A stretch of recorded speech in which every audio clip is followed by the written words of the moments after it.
नमस्ते। बिहार में अब उद्योग को लेकर एक नई क्रांति देखने को मिल रही है और उस क्रांति में बिहार का जो भविष्य है उसका निर्माण अब शुरू हो गया है। नए साल की शुरुआत हो चुकी है और इसके साथ ही कई ऐसी खबरें सामने आई है जिसको सुनकर एक बिहारी होने के नाते आपको जरूर गर्व होगा और खुशी होगी कि जिस बात की मांग बिहार लंबे समय से कर रहा था, बिहार के लोग लंबे समय से कर रहे थे, वो मांगे अब पूरे होते दिख रही है। और वो मांगे थी कि बिहार में उद्योग आए, जो बिहार के लोग हैं, जो बिहार का वर्कफोर्स है, वो बाहर जाके काम करता है, किसी और प्रदेश में जाके उसका निर्माण करता है, लेकिन बिहार पिछड़ा हुआ है। अब उद्योग को लेकर बिहार सरकार चौतरफा काम कर रही है। फिनटेक सिटी को लेकर काम हो रहा है, टेक्निकल हब्स बनाए जा रहे हैं, पटना और भी कई बड़े शहरों को इसमें चिन्हित किया गया है जहां पे आईटी सेक्टर्स को स्थापित किए जा रहे हैं, एमएसएमईज को और मजबूत किए जा रहे हैं। जो स्टार्टअप्स करना चाह रहे हैं उनको सरकार प्रोत्साहित कर रही है। लेकिन इस बीच जो सबसे बड़ी डेवलपमेंट हुई है ये है कि केंद्र सरकार ने 2 चरणों में कुल 8 या 9 जिलों को डिफेंस कॉरिडोर का प्रस्ताव को मंजूर कर दिया है। यानी कुल 8 या 9 जिले ऐसे हैं जहां पे ऑर्डिनेंस फैक्ट्रीज लगेंगी। इस ऑर्डिनेंस फैक्ट्रीज में AK-47 मशीन गन, गोले बारूद, उसके बाद रॉकेट लॉन्चर्स जैसे हथियार बनाए जाएंगे और उसके बाद उसको इंपोर्ट एक्सपोर्ट किया जाएगा। उसके बाद वही हथियार हमारे भारतीय सेना के पास भी जाएंगे। इसको फिर अपग्रेड करके माना जा रहा है कि आने वाले समय में हो सकता है कि उत्तर प्रदेश में जिस तरह से ब्रह्मोस का डेवलपमेंट हो रहा है उसी तरह बिहार में भी एक प्रोजेक्ट ब्रह्मोस को लेकर लगे।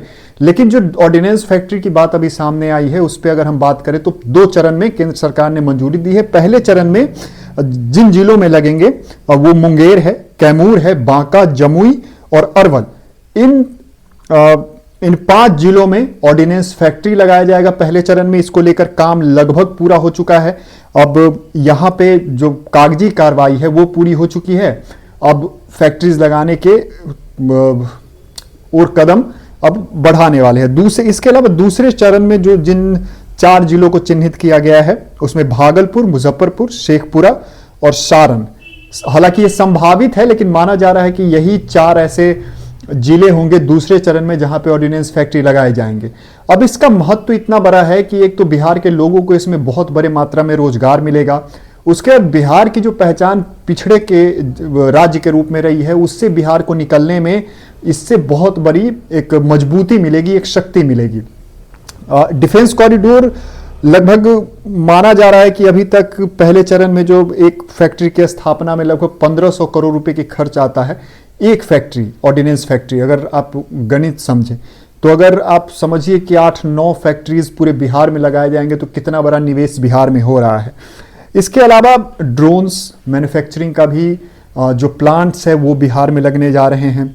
उसके अलावा बाय मॉड्यूलर चार्ज सिस्टम एक नालंदा जिले में बनता है, लेकिन अब वो अन्य इन ऑर्डिनेंस फैक्ट्रीज या फिर बिहार के अलग अलग फैक्ट्रीज में बनना शुरू होगा। बाय मॉड्यूलर चार्ज होता क्या है? तो इसका मूल रूप से इस्तेमाल होता है तोप में, जो बड़े बड़े तोप होते हैं या फिर टैंक्स होते हैं, उसमें होता है कि मारक क्षमता बढ़ाने के लिए बाय मॉड्यूलर चार्ज सिस्टम लगाया जाता है। तो इसका निर्माण अब बिहार में होना शुरू होगा। अब समझिए कि बिहार के लिए यूं तो अन्य भी जो अलग अलग क्षेत्र है उसमें काम हो रहा है, जो फैक्ट्रीज लगाने की मांग थी वो पूरी हो रही है, लेकिन डिफेंस कॉरिडोर आने के बाद बिहार की रूपरेखा बिल्कुल बदल जाएगी। और इसमें सबसे बड़ा जो आप श्रेय कह सकते हैं वो केंद्र सरकार को ही जाता है। जिस तरह से बिहार ने इस बार भाजपा को खासकर इतनी बड़ी सीट दी है, ऐतिहासिक रूप से वो जीत कर विधानसभा पहुंचे हैं, उसके बाद भाजपा को भी यह लग रहा है कि अगर हमें अपना मुख्यमंत्री बनाना है तो जमीनी स्तर पे जो लोगों की मांग है उसको पूरा किया जाए। एक तरफ ठीक है, रोड बन ही रहे हैं, लगातार एक्सप्रेसवे के टेंडर निकल रहे हैं, बाकी जो रोड्स है वो बन रहे हैं, बिजली के क्षेत्र में काम हो ही रहा है, लेकिन जो उद्योग का था, सुरक्षा को लेकर सम्राट चौधरी बहुत अच्छा, अभी तक तो बहुत अच्छा काम कर रहे हैं। पुलिस महकमे में जो बदलाव उन्होंने किया है और जो कर रहे हैं, जो पुलिस और एक आम जनता के बीच जो रिश्ता होना चाहिए बिना भय का, उसको लेकर जो सम्राट चौधरी काम कर रहे हैं वो काबिले तारीफ है। उसका रिजल्ट आज से 5-6 महीने बाद आपको देखने को मिलेगा। पुलिस को अपग्रेड कर रहे हैं। बिहार पुलिस इस देश में सबसे पिछड़ी हुई पुलिस मानी जाती है, उसका अपग्रेडेशन हो रहा है। तो वो एक तरफ हो रहा है, एक तरफ ये सब चीजें हो रही हैं, लेकिन एक तरफ जो उद्योग को लेकर इस सरकार में जो एक चेतना आई है, मतलब वही चीज है कि नीतीश कुमार एक समय कहते थे लैंडलॉक्ड स्टेट था। आज देखिए कि बिहार में उद्योग को लेकर इतना सीरियस हुआ जा रहा है कि उसको लेकर एक अलग विभाग बना दिया जाता है, और अब लगातार उद्योग को लेकर काम हो रहा है बिहार में।